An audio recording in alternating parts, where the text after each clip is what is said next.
Y'all got your Palcos? I just hit mine, dude.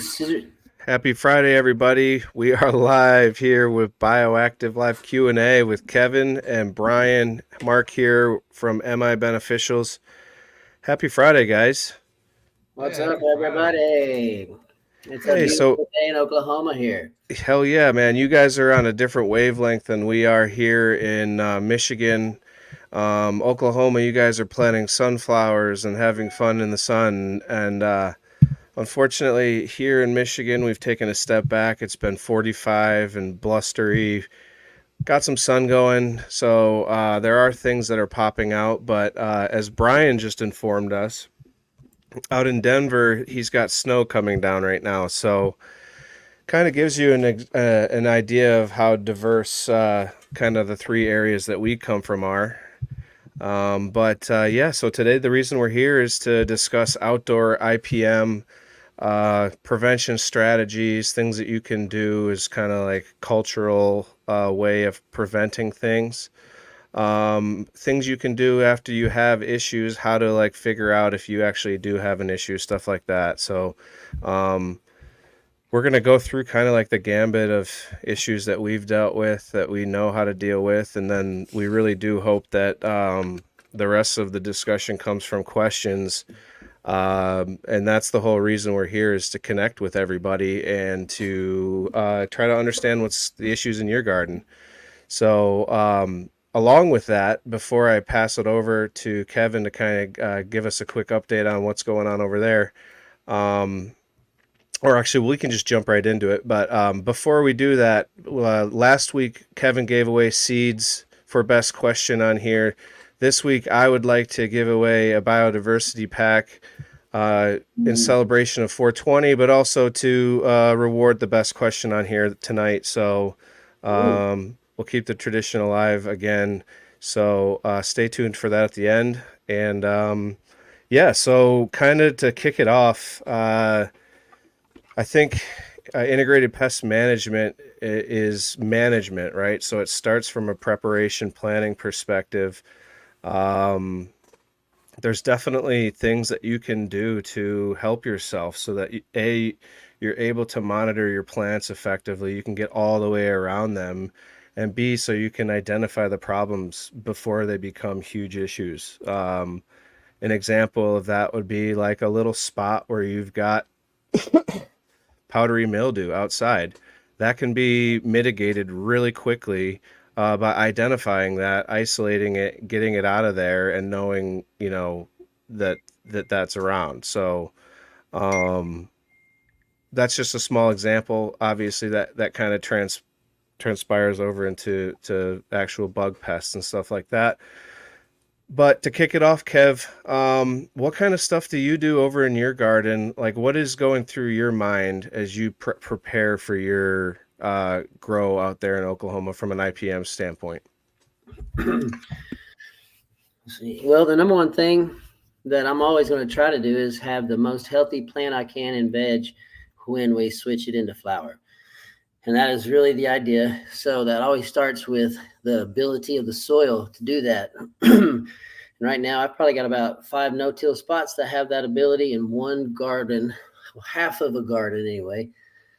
It's not a no-till; it's a garden. It's been worked and worked and worked and stuff like that for a couple of years.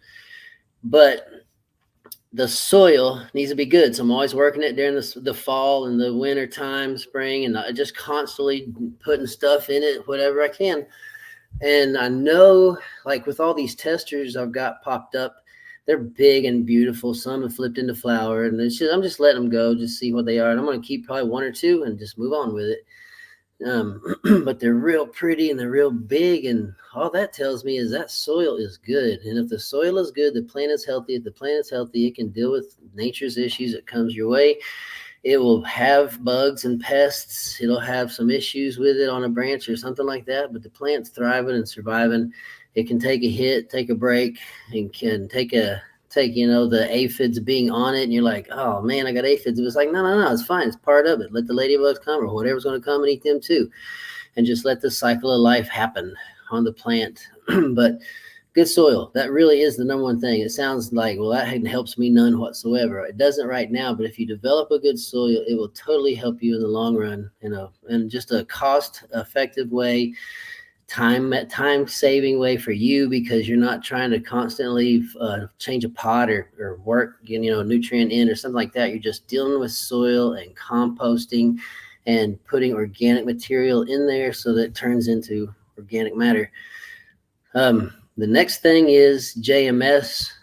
As much as I can. You can't always do JMS unless you want to do it indoors, and I don't want to work that much. I just want the sun to do it. If I got a good hot day, I'll start using some JMS. Like right now, it's not hot enough. Still, it was nice today. It was probably 75, so even 78, something like that, and it's been in the 80s the last couple of days. But it's just not a good consistent heat that I can use JMS as a tool. I need to have consistent heat going so that I can rely on it, because it takes a day or two to make it happen. But JMS, keeping microbiology on the leaves, the idea that you're going to see constantly whenever I read things anyway, is what's repeated often in books is, if you keep the surface of the leaf covered with good microbiology, pathogens won't have a home. And so you're constantly trying to have microbiology in the soil, on the roots. You're trying to have it up on the plant, on the leaves. So as a foliar, JMS loaded with microbiology, a good thing. There's other things later on in flower that I use, but that's just kind Well, of just to right now. yeah, and just to back up, excellent point that it seems so simple and like cliche, especially for this group of guys here, because we're soil loving, microbe loving people. But having healthy soil is the key, and that's why the biodiversity packs are such a killer thing on the indoor side of this, and in the controlled bioactive side of this, because we're trying to replicate what's going on outside in that super rich active soil. And so in nature, you've got things like hypoaspis miles. You've got a plethora of springtails. You've got crazy amounts of rove beetles, different species of rove beetles. You've got all orbited mites. I mean, if you go dig in your compost pile, you will, and you look really closely, you'll find every single one of the things that I just listed, as long as the day is warm enough. The point is that having that life in the soil stops pests like thrips, which start in a larval phase in the soil, stops root aphids, can help stop aphids. It helps stop mites and mite issues, stuff like that. So truly, it does kind of boil back down to that healthy soil is the greatest start to a good IPM program. And that's a really good point, Kevin. And another thing that you can do to kind of prepare yourself is to study up a little bit, because there are regional pests and things that we won't talk about here today that will afflict you or could affect you. And there's probably a simple organic fix to it. So just doing a little bit of legwork and studying up, especially if you've got a unique biome like in the Southwest. Gonna have different issues down there. There's cricket issues down there. Like they have, like I had cricket problems where crickets would just invade my yard at night, and I'd have thousands of them to the point where they're on my plants. And crickets normally aren't an issue in cannabis, but it can be. And there's things you can do against that as well. So, yeah, another thing that I wanted to say, just kind of working, kind of from an earlier phase, and this goes across from cannabis to vegetables. Kevin talks about it a lot, showed us his tomato cages, but doing the proper manicuring and preparation on your plants to make sure that they're not drooping down to touch anything in the soil, or that you're getting splashback on the plant, like that might happen.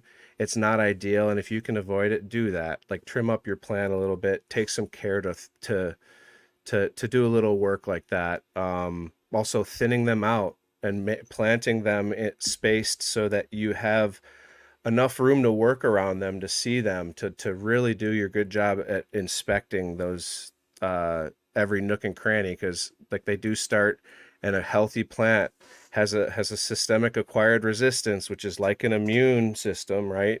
So it's able to sequester those issues, and if you can catch them, they're not going to be a huge issue. One of them is powdery mildew.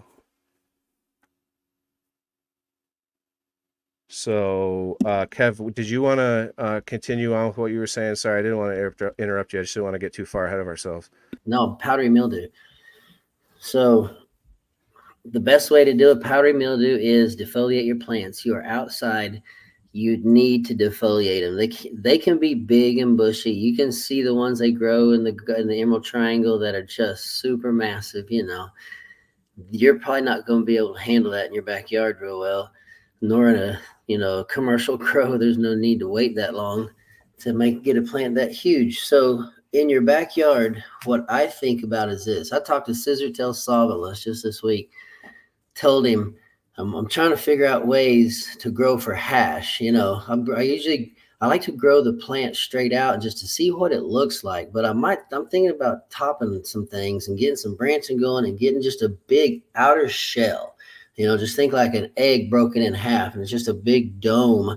But in the middle, there's nothing. It's all gone. It's all been lollipopped out, and the only thing I'm dealing with is a canopy that's about a foot to a foot and a half thick, all the way around the top of that dome. And those plants will be twice as big as me. They'll be monsters.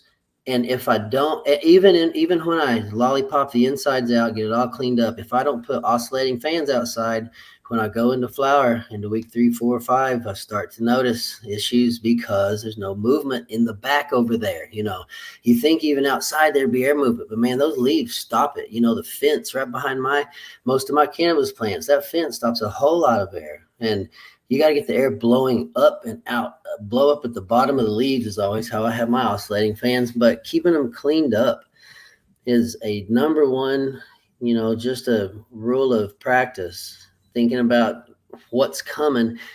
And I want that big 1.5 foot layer to be full of, foot long buds at the top. It's all I want is those big fatties at the top, because I don't want to spend all the time cutting it either. This is all me. My wife's not out here helping me. This is my thing. And then last year, Scissortail Sawvillus came out, Kid Matt came out, all helped me cut down these huge plants I had, because it was taking me freaking weeks. I was into it for about 5 days, and I still had 3 plants to go.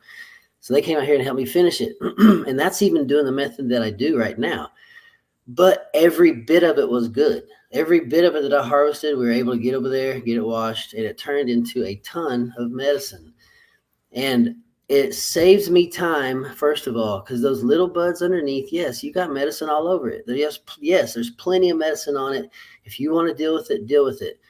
What will happen is, if you do go through the washing process, you will see you got not much hash out of that. It was hashed. It was good. You can smoke it. There's a good enough amount to use. But it turns out to be a waste of your time, because what's above it is monster, and there's a ton of it, and you'll have so much more. You'll have so much hash. The next year you'll be going into growing season. You'll have hash from last year, rosin I'm talking about, in a jar, and you're like, man, I'm gonna have extra. I'm going to be washing this coming plant, and I'm gonna still have this next year's plant, just like I am right now. And so that's what you're thinking about. So saving yourself time, cleaning up the inside, it's going to help you a whole bunch. It's not going to give you that much more medicine, because you're going to start lapping over yourself and having plenty of medicine. It's going to save you the issues of all the mildew and the back branch back there that you can't get to, and all the crossing branches in the middle that really are just sucking up a bunch of energy. They can't get enough sunlight to actually participate in any kind of photosynthesis, but the plant still has to send nutrient to that thing. Cut it off. Let the nutrient go out. Let it get bigger up top where it can photosynthesize up high. That's what I'm talking about, that big canopy. Like, let your plants go up. And what I even do is I'll take them, if I don't have room for everybody to go up, I take the front ones and I bend them back like that really hard. And I mean flat, just whoosh. And everything will just want to curve right back up. And then you got this bush in the front with those big tall girls in the back. There's just great ways to bush it out and only use about a foot of canopy. Yeah, and by clearing out that larvae stuff, as I like to call it, in the middle and on the bottoms, you're also clearing up that airspace so that airflow can happen. Because that dead air is what really starts your issues. So like having a fan leaf just sitting on top of a bud site is really not ideal at all, because that's where moisture is going to get trapped. That's where shit's going to start. So it really truly defoliating during the heavy flowering season is like it's not a full-time job, but it's like an hour a day going out and checking on the ladies, especially when you're growing monster plants, because they're growing like crazy, especially during transition time. Um, I mean, I kind of let it go during transition, but that's when shit gets really nutty, and like you really have to hop on it once things start bulking up and bud sites start really, popping out. You really need to be aware of that, because then it starts to be able to absorb that moisture. Um, and Kevin, you literally, I think you said this last week, but you'll get out the backpack blower and blow these things off in the late summer when that dew is destroying you guys out there in Oklahoma. Oh yeah, because again, that'll be in September. That's gonna October first week, second week typically is when everybody starts chopping around here based on the sun in Oklahoma. Now, uh, oh god, oh yeah, the fan. Sorry. So they're in Oklahoma during in September. The humidity will be 100%, and then you'll have a day that was 100, and then the night's going to be about 78, 85, kind of hot, but everything's wet and nothing can dry off in that environment. Nothing. It's excellent for vegetative growth, but it's also excellent for bacteria to grow also. And so when you've got those buds that are in week 6, that are getting big, week 7, and they're nice and tight. The outside looks beautiful, but when you open it up down in there, you start to see those little webbies and things, and that's all the mold and stuff that got in there because that damp environment offers them a home to just hang out. They're already there, but the environment's not there for them. So there's no stopping what it is. It's just the environment is right for those microbes to do what they do and just start chowing on things and getting it wet and yucky. And if you got caterpillars, that's just one other thing that's going to swamp the inside of those buds. So yes, air pack, but leaf blower. I'll go out there every morning sometimes for about 2 weeks. Every morning you got to get out there and get it all dried off and blown off. Keep the oscillating fans going, and you'll save your bud by doing that. But in Oklahoma, in my environment, if you don't do that, you're losing your bud, because it'll look good. It's like I got 2 more weeks to go, and it looks good. I got a little bit of bud rot, and then into week 8, it's all bud rotted out. There's some spots on the end that look okay, but it's bud rotted on the inside. So that's why I get out there and hustle with it, because this is me ultimately paying zero for my medicine. Just again, the ultra low cost method of growing everything. There's no reason to, if I can grow some food, I don't need to go pay for it. So grow it. If I can grow medicine, well, then grow it. Don't go pay for it. And that's what cannabis is for me. Brian, are you frozen up over there? I don't think so. Okay, my too. screen is frozen for some reason, so Yeah. but hopefully it'll catch up here. Yeah, so I think there's a reason why we talk about powdery mildew right off the clip, because that's generally, like, that to me is one of the bigger ones outdoors. Can you guys still hear me? Yep. Oh, sorry. You're back. My bad. I'm seeing some weird stuff over here. So powdery mildew, bud rot, those are really and Brian just posted, check out Harley Smith's talk on bud rot and powdery mildew. Definitely two of the big ones you have to worry about, especially late in the summer, where you have places with a heavy dew point. We have it here as well in Michigan, just not to the same extreme that they have, but it is also seasonal. So being aware of that in your season is really important. Also picking, just another point on that is just picking genetics. Like, this is why we harp on, or this is why I harp on going with local genetics, or like genetics that are grown at least somewhat in your same biome, because and if you're growing outdoors, getting some open pollinated stuff is not the worst thing in the world. It's probably going to be your best bet because it's going to be resilient to these pathogens and stuff that come outdoors. And you'll notice, like last year, I noticed Heavy growing Sean's stuff from Rising Moon. His stuff didn't get afflicted by PM at all. I lost nothing off of those plants. Whereas the plants from other big names, I don't even want to name anybody because there's no need to call people out. It's not really their fault. I had issues on other plants from big name tried and true genetics that run fantastic indoors. So just being aware of that aspect of it as well might help you in the long run. To me, I think that's a huge up and a huge thing to know and take into your knowledge bank going into this is really be considered. Genetics is really important, man. Talk about it a lot, but it really is. So shifting over to aphids, I figure we can just kind of run through some of the big ones outdoors and some stuff that can be done. So with aphids, knowing how to identify them would be the first thing. I usually find them on the backs of my leaves. You'll find them, you'll see a few of them here and there on the backs of your leaves, especially going into, you'll start seeing them in like July, working into August. When you flip the leaves over, they're yellow and they're distinct by the two little what's the thing called? They're called cornicles. They're like two little antennae that stick out of their ass. So the little yellow things, aphids. When I see an aphid, even if I see, let's say, a dozen on a leaf, I'm not necessarily concerned because to me, aphids are what is going to call in nature, right? And this is why I grow companion plants that have open flowers that bring in predatory wasps. They bring in ladybugs, green lacewings, stuff like that. These things that will actually not only eat in your garden, but live in your garden and just act as a natural defense to aphids. So when I see aphids, I know that I'm going to start seeing a lot more ladybugs. Sadly, here, every ladybug I see is an invasive lady beetle or ladybird beetle, whatever they call those Asian ladybugs.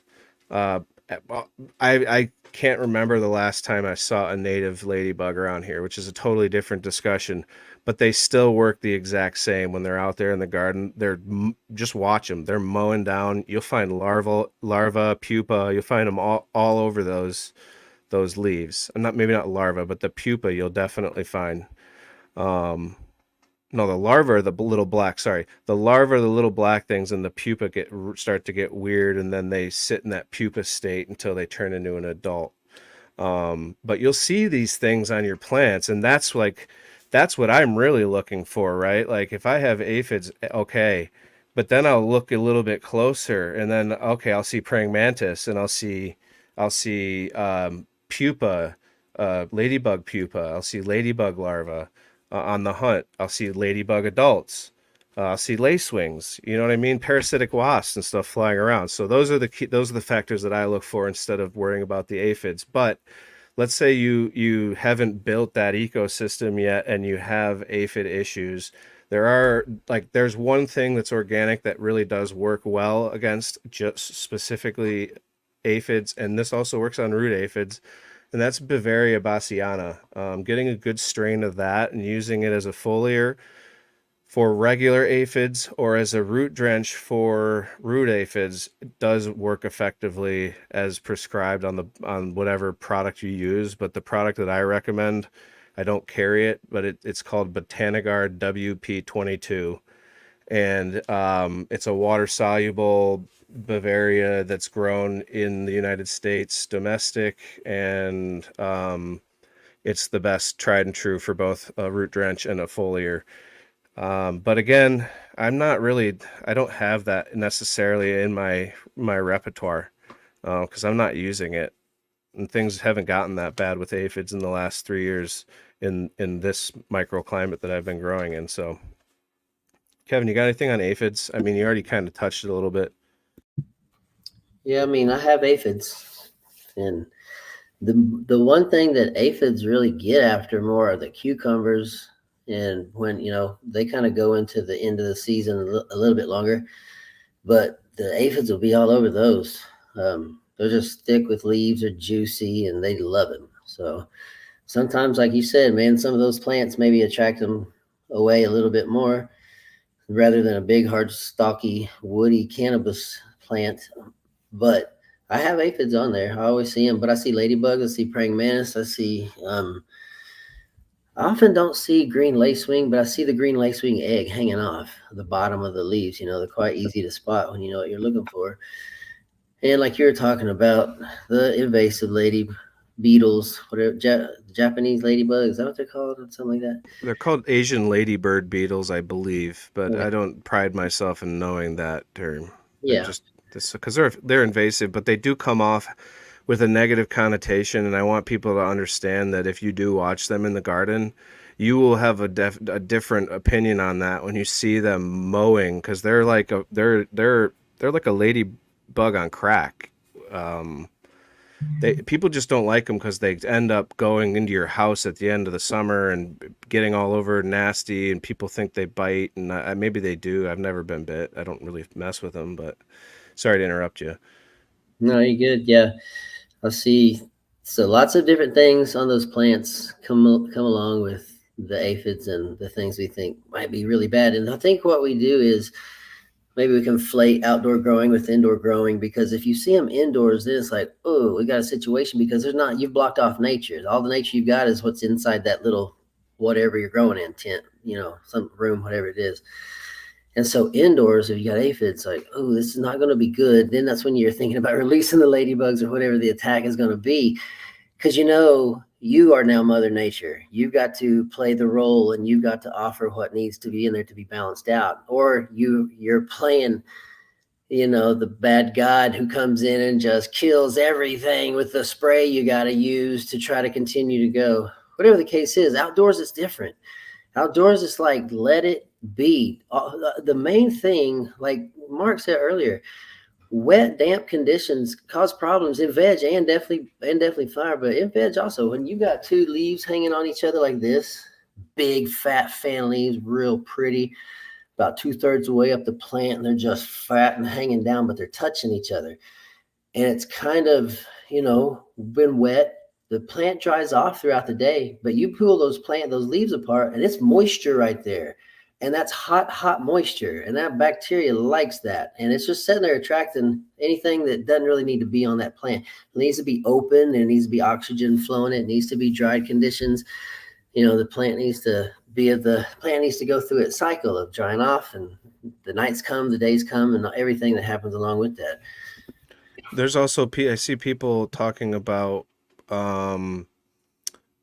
having issues with specific vegetables with aphids just getting absolutely destroyed. And one thing you can do there is you can plant banker plants where the aphids will be attracted to that. And it's funny because somebody literally posted that they're eating my kale, and then someone else is like, I don't eat kale, I use it for a cover crop.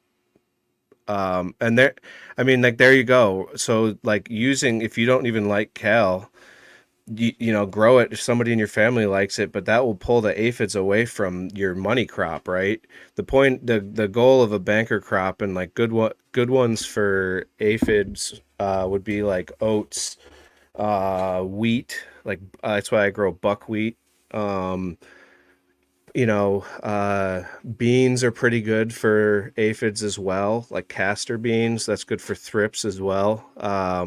But growing those away from your money, so I wouldn't necessarily say grow them as your cover crop, because you don't necessarily want them at the base of your plants either.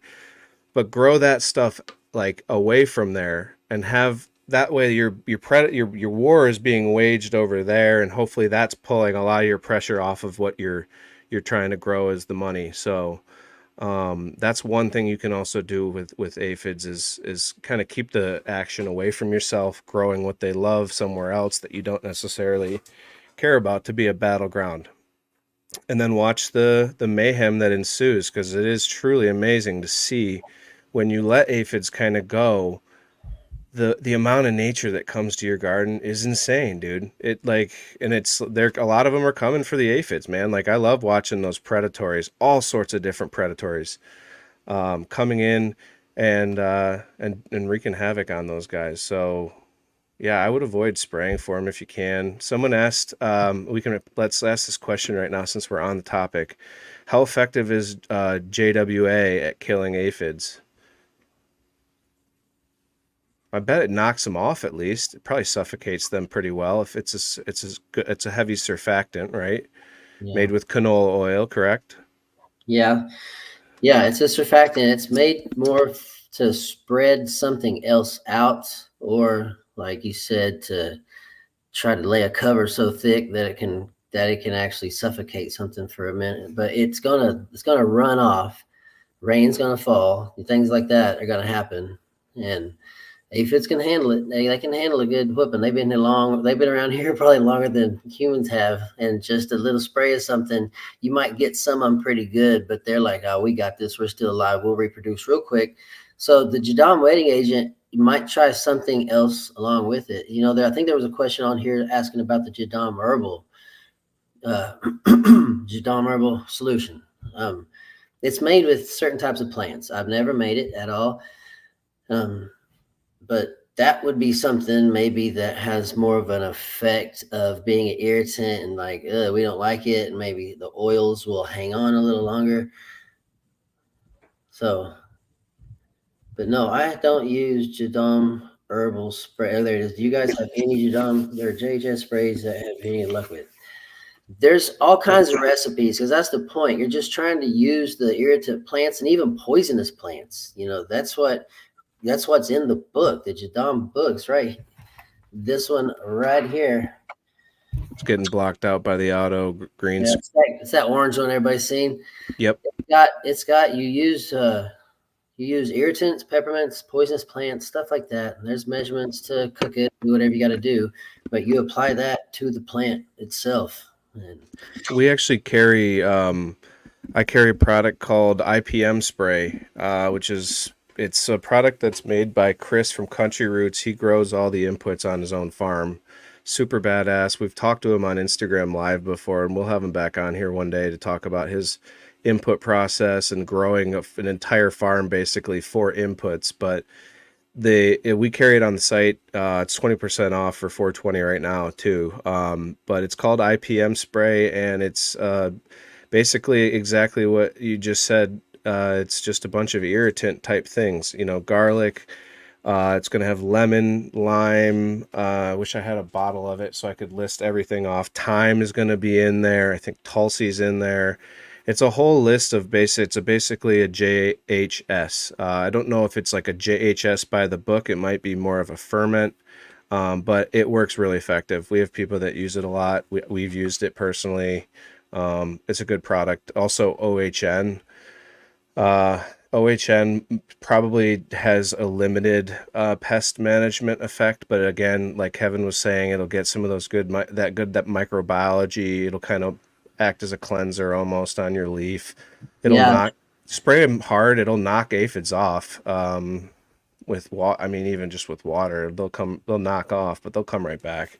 Brian, do you remember how you like to explain EM5 and OHN not as how you called it? You said it one time. That was really good. I think it was on this show here, but it's not an IPM. It's just it's like a cleaner. It's like a clean air. Yeah, just like a lotion on your hands, something like that.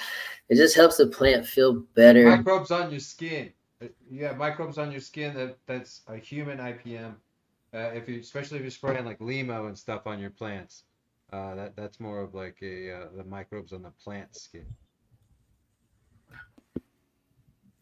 So aphids, I think the consensus is that it's a monitor thing, right? If it, you might have a few leaves with really bad aphids, and you can tell because you'll have clawing leaves. They might just look discolored. Something just looks off about them. Everybody else will look real nice.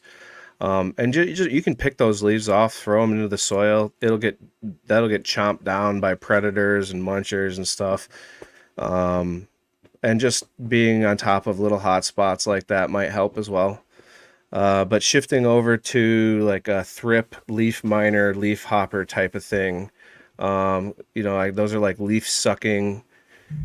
And those, the general consensus outdoors is that those really should not be of concern whatsoever. To me, anyways, I've never really seen a huge thrip problem outdoor cannabis. Kevin, have you? No, not outdoors. Aphids. You can see them, little greens walking up and down, and got their big old rear end sticking out. And like you say, you can see things eat those because they just hang out and don't do anything. But no, I don't much at all. Again, it's just nature going on. It's not like indoors. And I can tell you what, it's funny, you'll find thrips if you look really closely, right? Like if you look at all your leaves and look around the stems and like spend some time out in the garden, you'll find leaf hoppers, leaf miners. If you start taking pictures of these bugs and looking up what they are, you start understanding that they're like a lot of them are plant eating, phytophagous bugs. But they're really not anything to worry about. It's just, to me, it's just another cool little bug to look at, see what they're doing. Again, it's like another target for those predatories, right? So yeah, thrips, leaf miners, leaf hoppers, really not an issue. If you're having an issue with them, this is people are going to hate that I even use this word, but like if you're low budget and you have a really bad issue, spinosad could work, like a Monterey garden spray could work. But I wouldn't go that route. To be completely fair, I just figure I'd throw that out there because you can go because spinosad, if they suck the leaf, they're ingesting the spinosad, and it instantly fucks them up. So just throwing that out there. So thrips, I would just monitor and enjoy kind of the show again. I had a huge purple mud dauber last year. So I have crickets in my yard here as well, and I don't necessarily worry about crickets. There is a bioinsecticide that I don't know the name of that you can put down in the form of wood chips or like a wood dust, and you put it down as a perimeter, and they'll eat that, and that's supposed to kill them off. But around here, I don't really worry about these black crickets. But I had this huge mud dauber, sitting in the garden watching. It was probably about that big, and that's a wasp, right? Like a scary looking purple blue wasp.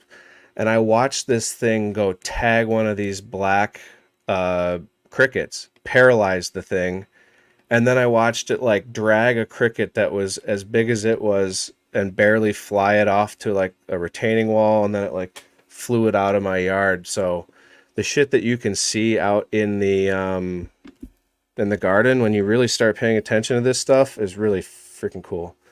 Just don't let it stress you out because there is a balance at work. How about ants? Do you ever deal with ants? Do you worry about ants, Kev? I have ants because I have a lot of wood. I have a lot of broken down wood, comes out of the forest, comes out of the field, stuff like that.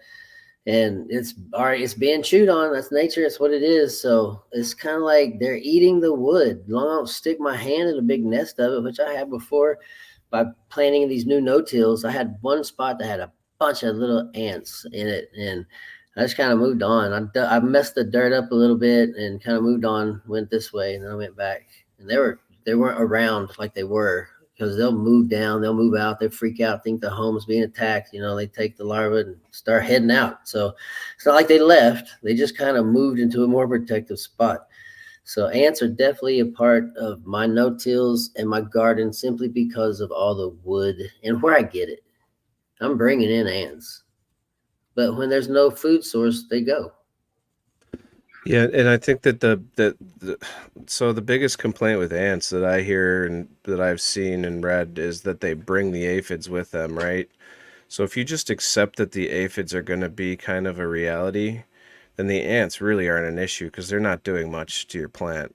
And that, like, really, when you get into flower, I don't know what they're going after. There's like a little nectar there as they go into like pre-flower or in veg or what's going. they're just exploring, but you'll see them on your plant and it's like, oh, what are they doing? And come flower time, I don't really deal with ants getting up my stalks. Like it's not, but if it is a concern, one thing you can use is borax, like a powdered boron. Put it down as like as a perimeter application, like around the outside of your garden. We had like fire ant issues out in California. We used to use that. I don't know if it's the smartest thing to do for soil health, but if you have like, potted plants outdoors or a raised bed that you can put it down on like a lip or a ledge, something like that. Maybe just look into that before you do it.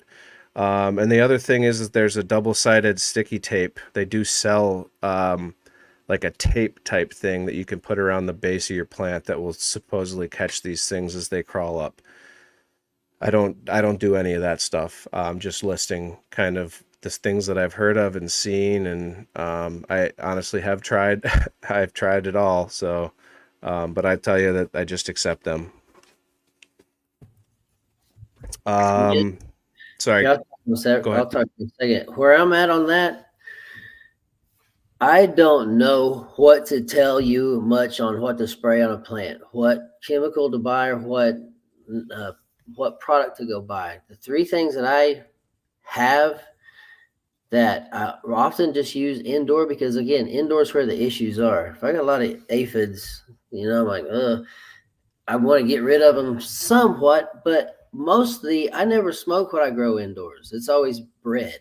It's always got seed, and I'm always letting it dry really hard and crunchy and crumbly, and you get the seeds out, and there's nothing left over that I'm going to use at all. I throw it all away, and so it's like, what's the end point, of the product? If you want a lot of bud sites because you want 5 more seeds all the way down and another 5 seeds, from those little bitty buds getting lower and lower. If you want those because they still have seeds, then it's fine just to leave them on and let them go indoors. And sometimes mine have mold on them. One of the back buds might be rotten. It's like, ooh, that got something going on. I'll give it a little spray of Venerate, which is one of the sprays that I'll use that I feel like is really good. I'll spray it once, maybe twice, and if the fungus has shown up, it doesn't proceed anymore. It's a good spray. So Venerate's one of them. The other one I use indoors is called Azamax, and these are all OMRIs here in Oklahoma, and the Azamax helps with the aphids and the little mites and stuff indoors, stuff like that. So, but now barely remember what we're talking about. But what back to what I was trying to talk about is I don't really know what to tell you to spray on a plant, other than BT when we're in flower, and for the larva, it's a big issue. But it's like, I got a little rot here, or my leaf is withering, or something like that. I'm like, man, I don't know what that is. I have no idea. All I would do is start about a 3-week regimen, about every 3rd to 4th day, a very light spray of EM5 OHN, maybe a little bit of lab, make a JMS, put some microbes, EM2 or IMO3, liquid IMO3, sprayed on the plants. Just go the nature route hard and not overdoing it, but a consistent small amount applied to the plant, just nourishing it back to life, helping it get healthy again, and let the plant itself start to fight it off. Now, that's going to take a bit. It's like nature takes a while. That's the whole point of this thing is. So that's why I have and use the OHN and the EM5, which I'm selling on the website, okcalyxshop.com. But you'll see that I've posted years ago. I have big, beautiful plants outside. It's dark, and I got my spotlights on them. I'm like, I'm going to show y'all what I do. I use OHN, I use EM5, and they're in veg, and they're beautiful. And I just give them a light spray, and that's the maintenance that's constantly going on. And when they're healthy, it's probably once a week. It's not that much. You're just letting them be healthy. It's like, hey, here's a little bit of niceness and kindness and pep talk, and you know what? You're doing a good job. And I'm going to get out of here and let you do what you do. It's just a small visit, and leave them alone. Because I used to mess my plants way too much, and I just let them be. I'll clean the middle out gently and get them all nice and pretty and healthy so they don't have to worry about much. And then keep the microbes on. And man, if I had a rot or something going on, I've had bud rot, I totally get it. If I've got the rots going on, or I've had like a branch break and I taped it back up and it starts to, ooh, that looks bad, and then like half the plant's starting to die off because it fed that break is where that branch was feeding that whole side. Tear it off, cut it all down, rip it off. You've got plenty over here. You're going to be good. Just get it off, get it out of the way. Again, it's all about saving you time and hassle and make this a really enjoyable experience and not doing stuff you don't need to do, because this is wisdom. This is from some years of growing. Just get rid of it. That's the best move. So if you have some rot, rip, lollipop that thing off, rip it all off from where you see it all the way down. Anything around it, rip it off. It's one of the best ways because you got rid of a whole bunch of it, and that stuff has to keep growing. It's got to have the right conditions, but you got just a few more weeks to go. And, it's kind of like I'm going to sacrifice that little bit right now so I can have a win in the long term here in a few weeks, and I'll have the rest of that up there because that the fungus will grow. Go ahead, please. Yeah, and you mentioned it too, something that Fire Ferments from IG had asked about, and then we should shift over to questions here, but or maybe we can kick off questions with this one. BT kurstaki, there's two different types of Bacillus thuringiensis, I believe is what it's pronounced.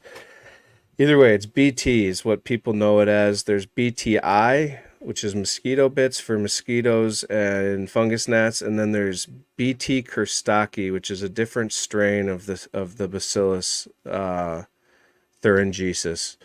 I did it to myself again, of the BT. So that's the one you want to spray for caterpillars, worms, stuff like that. And being proactive on that is crucial. I think that is probably one of the big three for us here. Fungal pathogens, and I guess the big two, fungal pathogens and worms / caterpillars, are probably the two biggest threats that we have with exposed outdoor.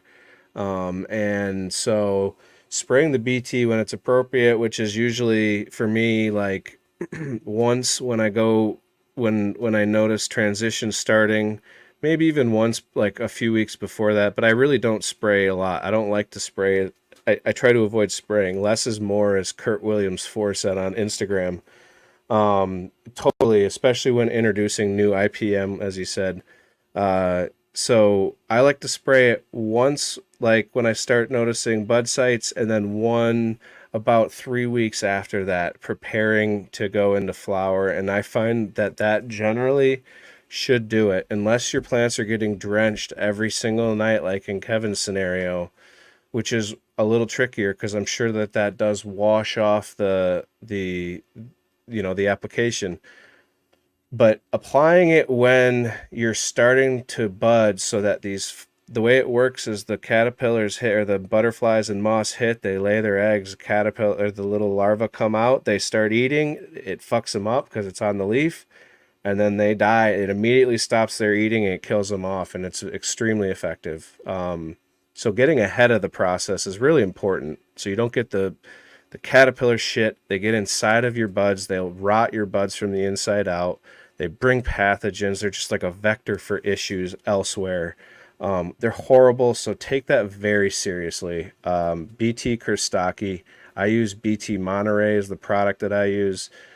If you have another good product that's Omri organic, whatever, is made to the best of their ability to be organic, use that. So, Brian, what else we got for questions?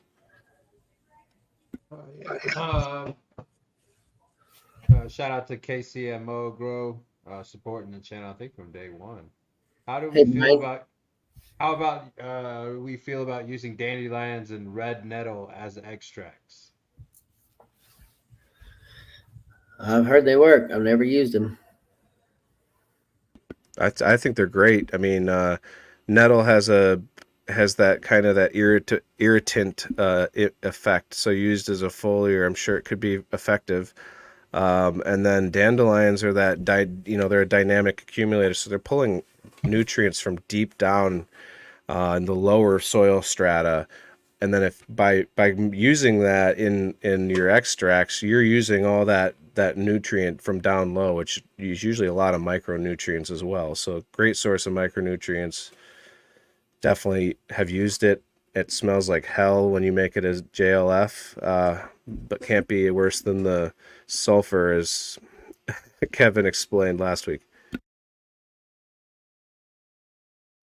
I was going to say one thing about when we were talking about caterpillars, and you talking about the poop getting inside there, it'll take you about 2 seasons of growing outside to recognize caterpillar poop. Because the first time you're like, what's all this little black stuff all over the place? And you realize, those suckers are pooping because I'm seeing it again. Those caterpillars are back. But it's just little black, maybe square looking kind of round. Poppy seeds. Poppy seeds, yeah, that's a great way to say it. Looks like little poppy seeds on there. And you're like, where is this coming from? And it's coming from that little old caterpillar down inside. And they've been chewing and eating on that bud and spitting out slime and getting it all broken down and chewing on it and then pooping it out. And he's not pooping in the bud, he's pooping it out. And it's falling on the leaves below. And you can start pulling those buds apart a little bit, looking down in there, and you'll start seeing them. And sometimes they'll be little bitty ones, and sometimes they'll kind of be a big one. And you got caterpillars, and this is where BT should have came in a couple weeks ago. Too late. Yep, totally agreed. And a lesson learned after really years, because like you won't even notice it the first year, like you said, Kevin.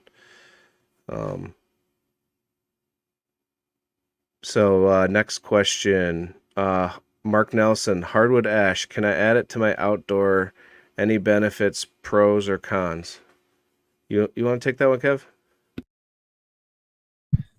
Or you Brian? read it again because I posted that horned caterpillar poop look like grenades. Yeah, little poppy seed grenades. All right. Will you say the question again, please? Hardwood ash. Can I add it to my outdoor? Add any pros or cons? I mean,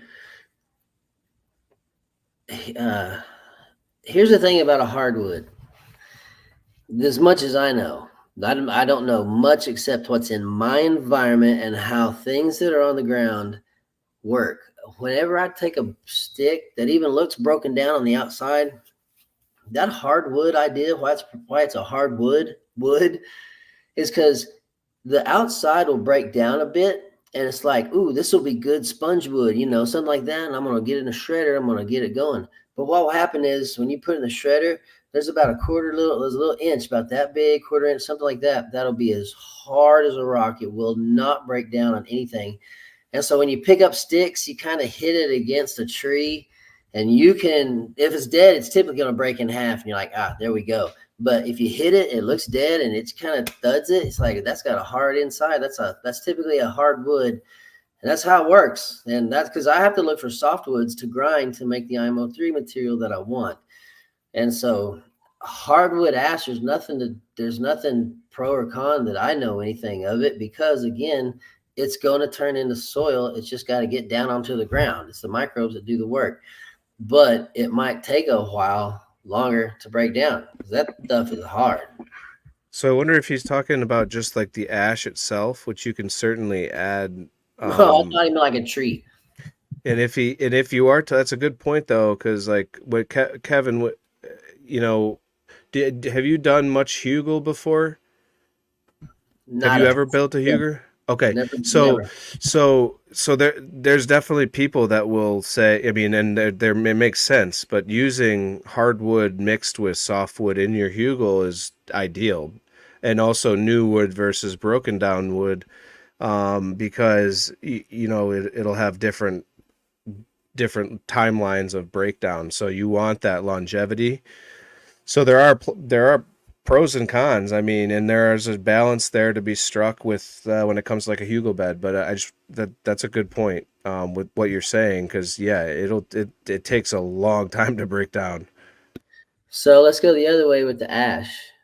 The ash will have certain minerals and benefits to it, but the one thing is like when you start adding carbon, which is what it's going to have a lot of, You don't want a whole tons. You don't just go dumping all kinds of carbonaceous material, and especially stuff like biochar, things have been burned down, because they will absorb a lot of the moisture, and they'll take up they're filters. They pull in a whole lot of stuff, and it can be overdone. But a little bit applied, right, with common sense, with wisdom, applying appropriately to the amount of garden you have, or space that you're growing in, or amount of dirt that you're trying to make. Give it a little bit. It's got good stuff in it.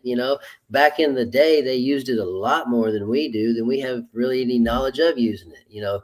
Keeping the ash from the fire was definitely one thing you had a lot of, because you can make soap with some of that stuff. And there's a lot of things that you could do with that ash, and growing benefits it does have. Ash from the fireplace, yeah. This question was asked to Chris Trump during the Q&A at one of his events, and he was saying the only wood that a microbial community will never break down is cedar. So it's an easy way to best kind of remember that kind of stuff, is cedar is the only thing, any kind of wood that won't break down. Otherwise, the hardwoods obviously take a little bit longer. And I think a lot of people, especially here in Denver and other places, are using aspen trees because it's soft. And it does seem like there's something special about an aspen tree. We can talk about that on another time. But all the roots are connected underground and stuff, so it's a very unique tree. So sometimes using that kind of stuff, if you are more on like a metaphysical side of things, want to play around with that, I do think that there is something special about trees in general. And there's definitely something special about acorns, aspen trees, and we'll get into that another time. But being able to grow outdoors is something special, and I think you guys sometimes at the beginning, especially, overthink things. Like, you're going to be able to control your little environment, or your backyard area is somehow going to all of a sudden be pest proof because you've released a few ladybugs or green lacewings. Just remember that it's kind of like a bucking horse, especially at the beginning. Mother Nature is a bitch, and you just kind of have to ride that wave, and eventually you'll be able to manage most of these kind of like early systems, where you'll know how to kind of respond if you do see aphids or thrips or white flies. I mean, these are uh, they're pest issues, but they're more of a nuance. It's not necessarily like the sky is falling with some of the other things that we've mentioned on other shows, especially when it comes down to like the russets and spider mites. So yeah, these are little, I guess, ways to kind of get your cannabis badge in IPM, is you got to kind of go through some of these waves, and especially when you're building a new system indoors or outdoors, you're creating a healthy environment. There's a bunch of healthy plants around there. Why wouldn't bugs want to come around at first? And so you just kind of got to learn to manage that. And an indoor skill set is vastly different from an outdoor skill set, and vice versa. Yeah, That's that's a a good. really sorry, that's a really good point, Brian, with the wave. And the worst thing that I see that can happen is that you interrupt that wave, right? And all of a sudden you start trying to make your own wave against that wave. And what you'll find ends up happening is that not only will you still have issues, the issues will start to get worse, because there were other things at play. Like, what I mean is, like, if you start um, going nuclear, so to speak, and start spraying horticultural oils and stuff for aphids, right? There's going to be collateral damage, and there's going to be a lot of collateral damage that you can't even see or comprehend of what's going on out there, right? So, and it also will crush anything on the microbial side of things, right? Like the small scale, the stuff that you truly can't see. So just being aware of that, and like trusting the process a little bit, and riding that wave is really important, because that's the biggest mistakes that I've made with is like trying to restart the wave on my own, and then I'm kind of on my own. Now I'm reliant on these sprays, or else I will have worse issues. Now I've got real problems that maybe not wouldn't have been an issue had I just trusted the process. So there's candor and all that fun stuff that goes with learning the skill of outdoor growing, for sure. And that's a really good point. So yeah, let's one of the comments over here. Ash from fireplace, not biochar. That's correct. That's not, and I didn't say it. He was clarifying what he was talking about. He was Yeah. saying he was from. How about the next question, Bri? This one's from Rick Easley. Always a fan of the show. Appreciate you. What are your favorite sacrificial plants to grow? Great question. I'll start that one, and you can think about it, Kev. Um, I grow comfrey every year. I grow and I don't really, to be completely honest, I don't really use the comfrey other than just for building amazing, awesome mass. Great chop and drop when it gets out of control. Great to have with root exudates. From if you listen to Marco, he swears by comfrey and growing it in conjunction with cannabis. It's there's something magical about it. Great to have around, and it is truly just a sacrificial lamb. It grows, it has flowers that bring in predators and stuff, but then it goes down. I also like to grow buckwheat and cowpeas. Just a great nitrogen fixing combo, and in a new hugel where you're going to be starved on nitrogen. That's a good thing to have in your repertoire. And a lot of the plants that I grow. So just to kind of go on further. Mugwort's another one that I have growing in my yard. Parsley is another one I have growing in my yard. Those I'm not harvesting parsley on a commercial level, but I have a fuck ton of parsley growing as cover crop like right now in the garden. So again, all sacrificial stuff that I can actually use in some respects. Calendula I grow out there. A lot of that's sacrificial. I'll make a jar or two of calendula essential oils, and I give it to my friends I give it as like a donation at the altar at Camp Compost, which is a conversation for another day. I don't really use calendula oil. I don't really like the smell of it, but I grow a ton of it. So sacrificial stuff. Those would be my favorites probably that I grow. Borage, I mean, now that I know you can eat the buds, I don't know why I didn't know that. It's not so sacrificial. It's got more of a purpose, but again, I just grow those big. I grow mugwort big, and I just chop and drop it back in, and it's just a bit. It's a windfall as far as micronutrients, nitrogen, root exudates, all that good stuff. I would add a dill to that. There's something special. It seems like the ladybugs especially love it. They'll actually fornicate in there and that kind of thing. I've never had success when I've bought or tried to breed ladybugs indoors. It only works outdoors, it seems like. There must be something with the sunlight. These are me guess, I could be totally wrong. But it seems like there's something about the playing around with all these different bugs. The only thing I've never seen actually reproduce indoors was the ladybugs, lady beetles. And then dill, for whatever reason, seems to bring them around naturally. It also brings around the green lacewings.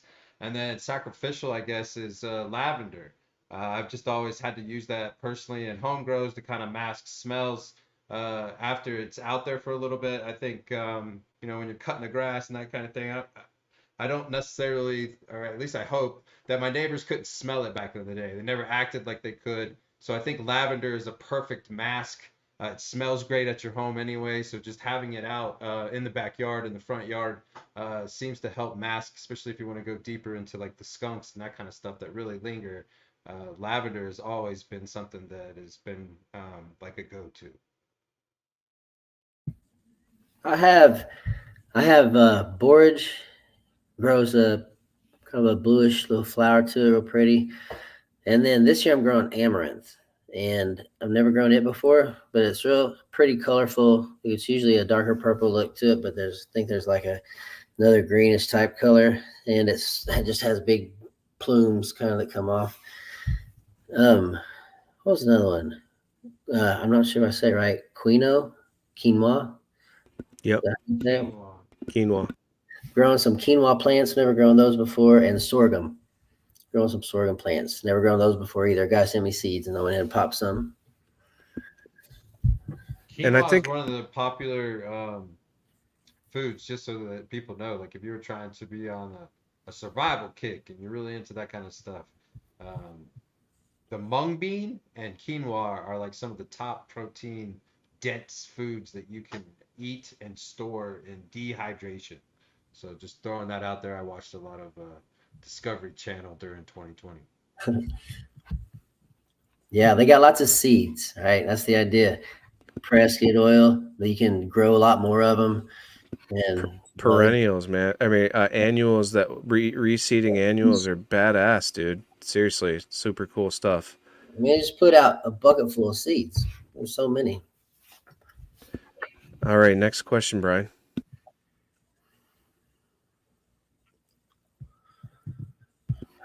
All right. I never know how to say that first part. Bariana, Bassiana, as a soil drench affect mason bees. They love to dig in our soil. Yeah, it will. I wouldn't apply it to if you've got so as a soil drench, I would almost caution you not. I would say don't use it outdoors. Use it only indoors, and I like root aphids outdoors. If you've got a really bad issue outdoors and you don't have any choice, I guess you could do that and just I don't know if mason bees sleep in the soil or if they just like dig in the soil. But if they live there, then I wouldn't spray it. I would avoid that at all costs, to be completely honest. And just build a nice biodiverse soil system. The worst way to get root aphids is just to be like monocropping, and growing the same things over and over again. I think that's where you run into root aphid issues. We don't really deal with it much in living soil where you foster these healthy systems. So thank God for that. But I would avoid it if you've got like active mason bees, and if you're spraying it, spray it at night so there's not bees around because it can affect them for sure.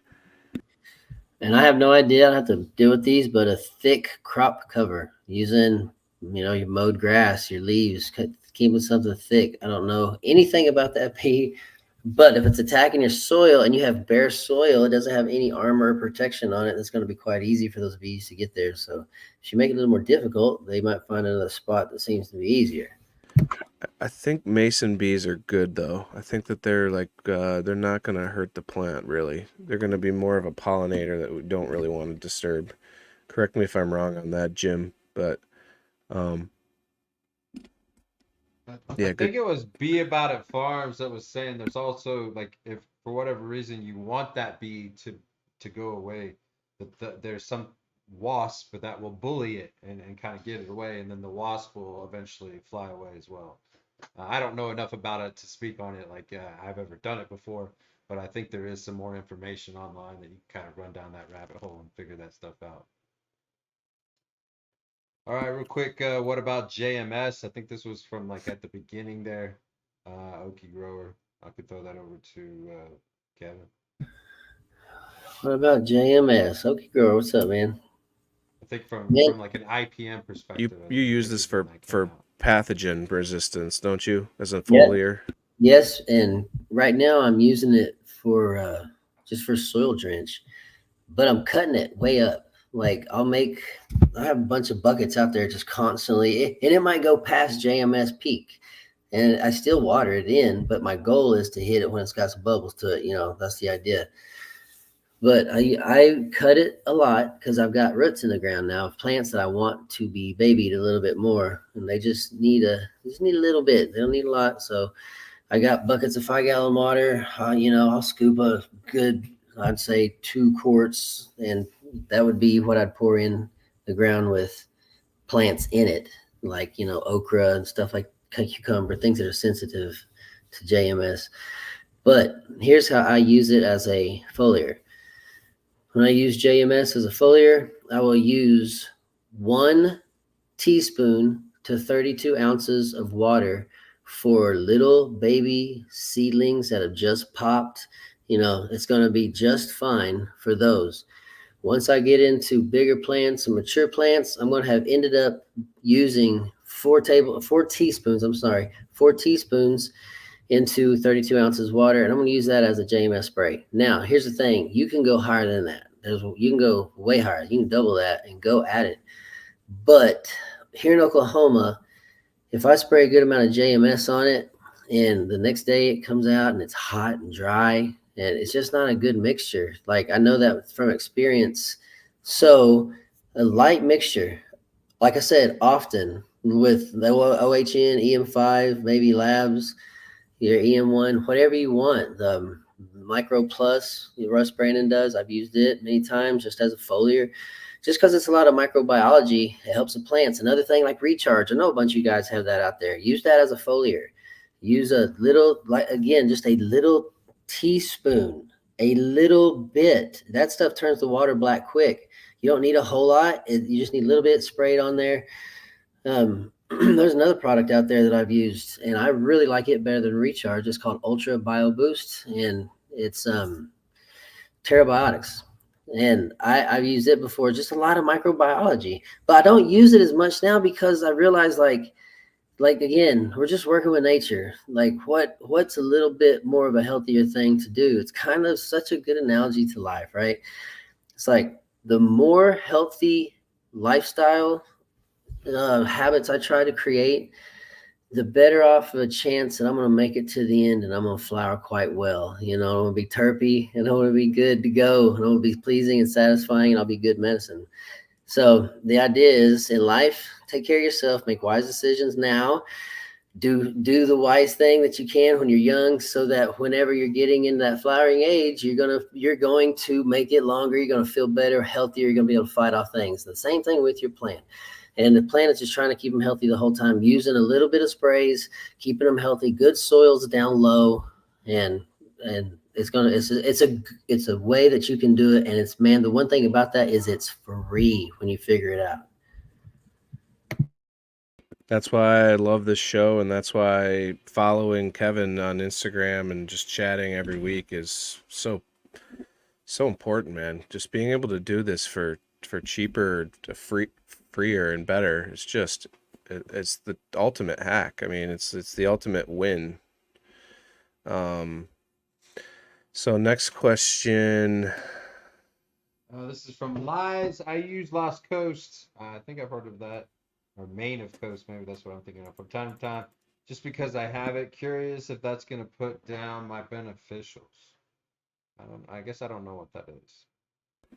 So I believe I'm just okay. Yeah. So Lost Coast is a mixture of citric acid, essential oils, and soy oil, which is going to be your suffocant, your surfactant. You know, you can use other things at a high dose to make it that suffocant, but soy oil is going to be like a thicker grade oil. So it anything that has a soft body that will affect from the oil's perspective. The citric acid, same story. Anything with a soft body will be affected by that. So if you're trying to foster, soft-bodied beneficials outside, and in some climates, if you have an organic farm, there will be naturally occurring Californicus mites. There will be naturally occurring Phalanxus mites and Ocedonalis mites and all these other things you really cannot see. So, outdoors, when it comes to like a horticultural oil, even a high grade one, I would just avoid it because it's gonna be an indiscriminate nuke. Especially if you're spraying it foliar, especially if you're spraying it root drench. Either way you go with it. I don't know why I said it that way, but I would avoid that outside. Again, indoors is a different story, but different story. We're talking outdoor here, so that would be my 2 cents. It's going to be indiscriminate. Anything horticulture oil will kill pretty much every soft body thing. Lisa McCarville says, yes, Lost Coast kills all bugs, and the oil base clogs the stomata too. Clogs the plant stomata. Okay. All right. Next question from Okie Grower. New to growing outdoor in Oklahoma, I just heard this morning actually that at least in Oklahoma City, I believe, rent. So unfortunately, if you're stuck in that world, has just gone up by about 24%. So you got to find a hustle, from what I hear. So new to growing outdoor in Oklahoma, when would be a good time to plant canna seed without them getting too tall? I got to keep them under a 6-foot fence. Yeah. Okay, Crow, good question. One point before I answer that question. Yeah, I have other businesses. And one of the businesses, I rent a big warehouse, and my rent doubled in just the last year. Bam, 3 times increases through the year. So yeah, that's a fact. Now, Okie grower, good question. You're new to outdoor growing in Oklahoma. When would be a good time to put a seed in the ground without this plant getting so tall it's going to go over my fence and my neighbor's going to see it and I'm going to be all nervous and all that stuff? June 1st. It's the best time. You'll think, God, it's late. I'm not in the game. Like everybody's got plants that are already 6 feet tall and all this stuff. I mean, it's fine, but if this is what you want to do it June 1st. Your plants are probably going to go over 6 feet, believe it or not. Well, depending. I'm thinking about my backdoor environment. Don't know yours, but in my backdoor environment, if I plant them in June, they will get over the fence. It's a little 6-7 foot fence, and they'll be feet over that fence. You think there's no way, but boy, when all they got to do is grow, 3 feet, 4 feet, and then in flower, they're just going to keep going. They're going to go past 6 feet. So June 1st is the general rule. We all know that Mother's Day is another general rule, but typically commercial growers out here in Oklahoma, June 1st is when it's just like, okay, I got to get them in the ground. We got to get some growing to them, and this is plenty of time, and it is what it is. And if you're new Okie grower, the thing that you got to remember is out here in Oklahoma, when we have these big thunderstorms come along and they keep the day dark for a long extended period of time, those days will trigger your plants into flower. And then the next day is a big, 10 hours of enough light to keep a plant in veg. It's going to flip it back to veg. And then your plant's going to be just stunted and going to be waiting there and just figuring out what's going on in the world. So you need supplemental lighting. Again, thinking about my environment, but even outside of my environment, you can't control the fact that Mother Nature is going to block the sun. You're going to have a night of about 6 to 8 hours of darkness, and then let's say the morning is dark for another 4 hours, and the afternoon just doesn't get very bright, and we go dark again. That will probably trigger plants into flower. Here in Oklahoma, a lot of them. Somebody's got that spot that it doesn't. I get it, but in my environment, it will. So supplemental lighting is one of those things that you want because you don't want to go through re-veg. You want them just to grow up big. But another thing you can do is pull those suckers sideways. I've even had it where the branches go out like this. I'll lay the plant sideways, and the branches that pointed down, I will pull them up and tie them and make them point straight up. And I didn't lose anything. So now we just got the branches going straight up along with all the other branches that are pointing up from being pulled over. And that's how I will do it because I don't like to typically top my plants. I like that big meristem to go up, and then I pull them sideways, and I pull out all the branches pointing straight up. And that just lowers the whole branch up, lowers the whole plant down. And so one thing I would also, if you're thinking about planting cannabis seeds outside,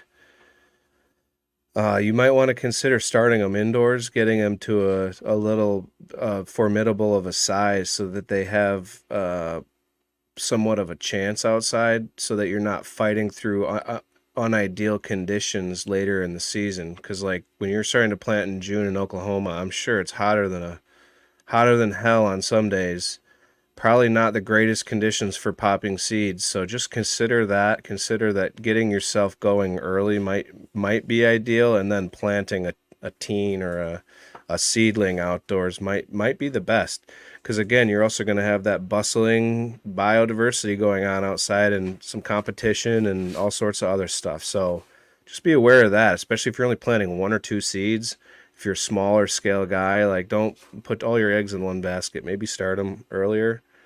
And then here in Michigan, like even if I plant July 1st, if I plant like a teen plant outside July 1st, I know that's not from seed, but a teen outside July 1st, it'll be over 10 feet tall. So you got to learn some branch management, like Kevin was saying, bending it over, optimizing your vertical height and your horizontal space, and accounting for that when you plan on planting. Like don't forget that like you're going to probably be, if your plan is to do that, you're going to have a 15 or 20 foot in circumference plant. It's going to be monster because you're pushing everything down and out. And that's what I love to see. That's what I go for, because I have the exact same issue as you, brother. I talked about it last week. Yeah, I think if you get greedy, here in Denver in the early days, especially 420, everybody loves that. Everybody's hanging out. People want to start popping seeds. And just like this weekend, unfortunately, it starts to snow, and it's definitely snowed in May for Mother's Day in Denver, Colorado. And it depends really about your environment. So you really have to think that through. Otherwise, you're going to spend a lot of money on seeds, get them decently sized, put them outdoors. A snowstorm comes, and unless you are home 24/7, it's very risky. And so that's why I think the average farmer that has kind of been kicked to the teeth a few times is a little more patient with kind of just getting that out, knowing that, especially outdoors, that vegetation worry that indoor farmers have, that the plant's just not going to be big enough to flower out to cover all the expenses. You don't really have that in outdoors. You just let her grow. You can pinch her a little bit, slow her down if you want to. Low stress training. We can talk about that stuff at another time. But there's a lot of ways to manage the plant when she's bigger than it is to kind of like jack in the beanstalk and wish that she would grow a lot quicker, especially if she's been hit by frost, cold, all of those things. So last question here. Should black walnut be avoided due to a juglone? I've never heard that before. Yes, the thing about it, is that people talk about black walnut is it will stop, that chemical will stop things basically from growing around the tree when that black walnut falls. A black walnut, you can make ink with a black walnut. Like the shell of it will be, they used it for ink. That's how they used to make a lot of ink. But here's the deal. I don't ever use that much black walnut. Like often I will scrape up from under a black walnut and I'll get black walnuts. They're big. They're about this big around. They're black. And if you crack it open, rub your finger in it, you'll get a good stain going from it. But I grab them up. I use them, shred them, and they go into my soil.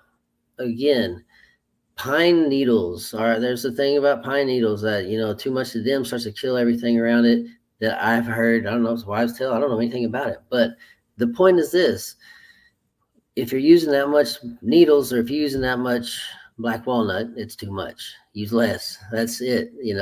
Mother Nature, that black walnut tree needs it. Let it have it. But you can use some of it to make good soils with, because it is going to break down.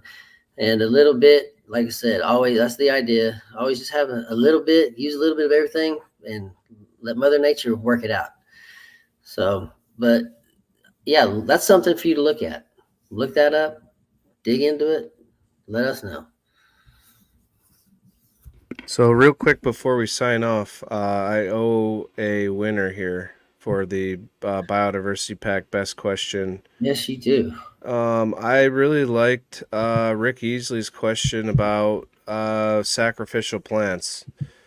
I think that's a really good thing to think about for everybody, because if you start just filling in the void space in your garden with something, right? Even if it's just a sacrificial to build some mass, especially dynamic accumulators that you're pulling nutrients from down where your garden cannot get it, right? Your plants aren't going to get down there, but these deep rooted plants like comfrey, borage, dandelions, yarrow, there's a whole list of them. That was another one I meant to mention is yarrow. But growing those is just another way to unlock more nutrients on a deeper level, and just to keep shit rolling. But it also starts pushing you to grow plants that have flowers. You start seeing a little more beauty, maybe in the imperfection growing all around your garden. You see more biodiversity in the air, because biodiversity in the soil is great, but biodiversity up top, which biodiversity in plantings translates to biodiversity in offerings as far as beneficials goes. So good question. Thanks, Rick. Appreciate your support, and appreciate everybody. I think I already have your address, Rick, but shoot it to me anyways, if you would, on DM on Instagram. And Yeah, I guess I will sign off first here. Really appreciate everybody tuning in. A lot of great questions, really good conversation. Hope we covered everything. If anybody has further questions or has other issues, don't hesitate to shoot a comment up on this YouTube video, which will be listed on YouTube, also on Apple Podcasts after this. You can find by looking up Bioactive live Q&A on Apple Podcasts, probably Rove Beetle, Hypoaspis Mile, just search beneficials, whatever. We're on there. And then real quick, 420 is upon us. Happy 420, everybody, tomorrow. Hope you guys are going to have a joyful day.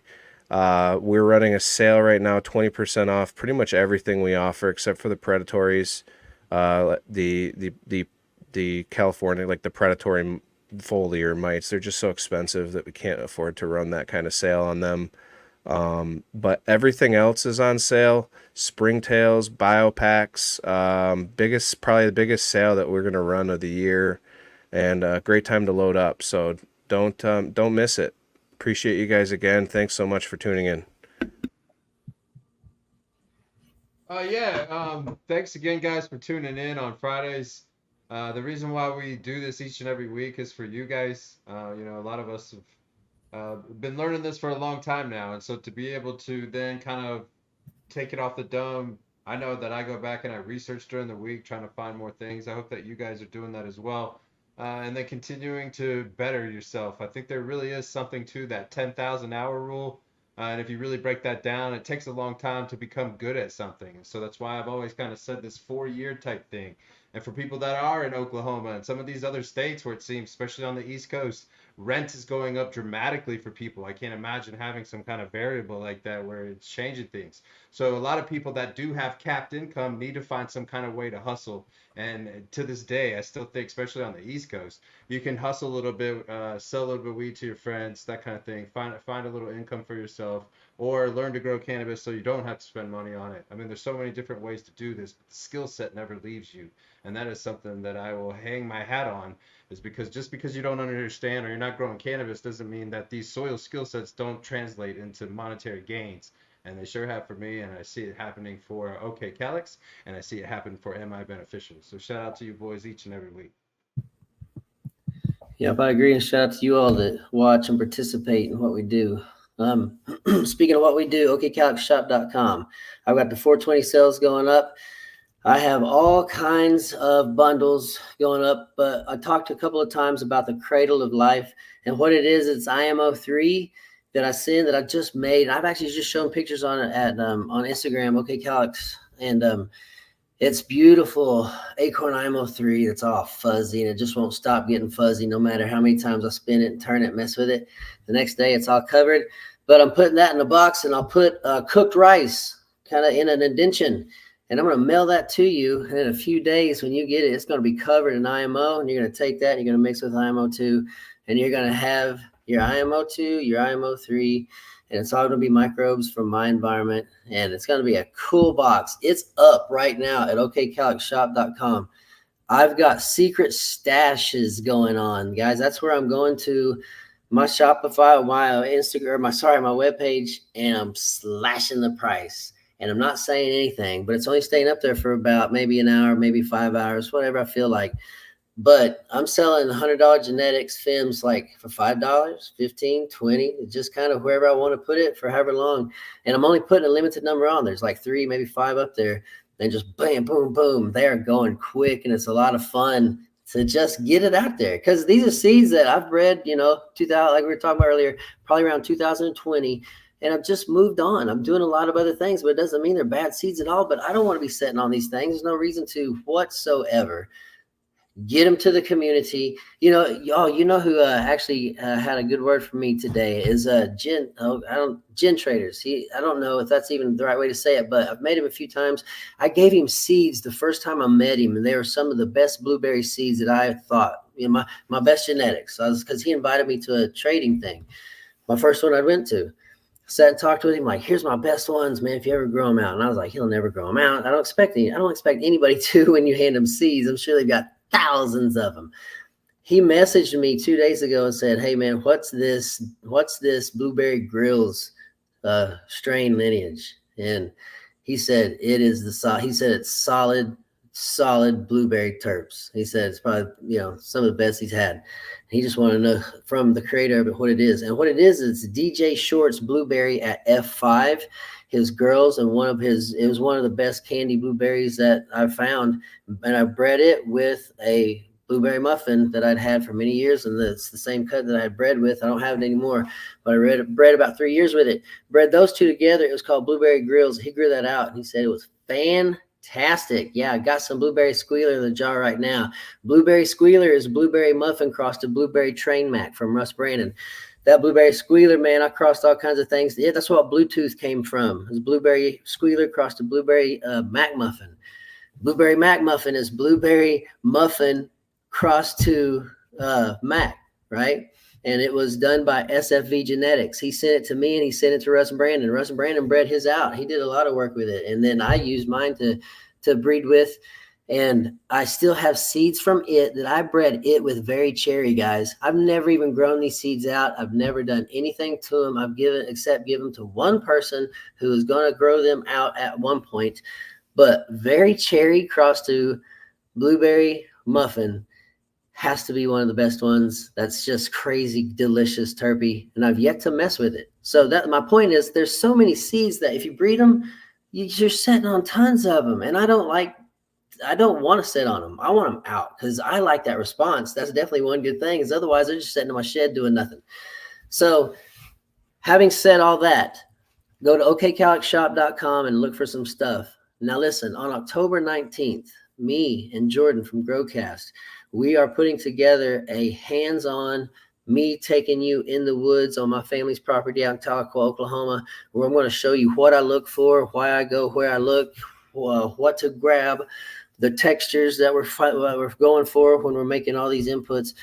And man, it's going to be me hands-on in the woods with you, going outdoors. This is going to be for people in Oklahoma, for people anywhere. Jordan with Growcast is going to do all of the registration and things like that. You go to growcastpodcast.com. He will have more information up. There's not a whole lot right now, just dates and kind of information.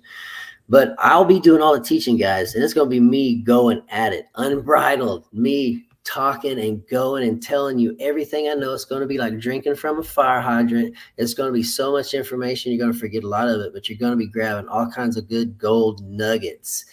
I'm going to teach all kinds of things, but more importantly, when you leave, you're going to have a lot of inputs. We're going to let you give a couple bags of good inputs. We have Bokashi IMO 3, make some OHN labs, all that kind of fun stuff.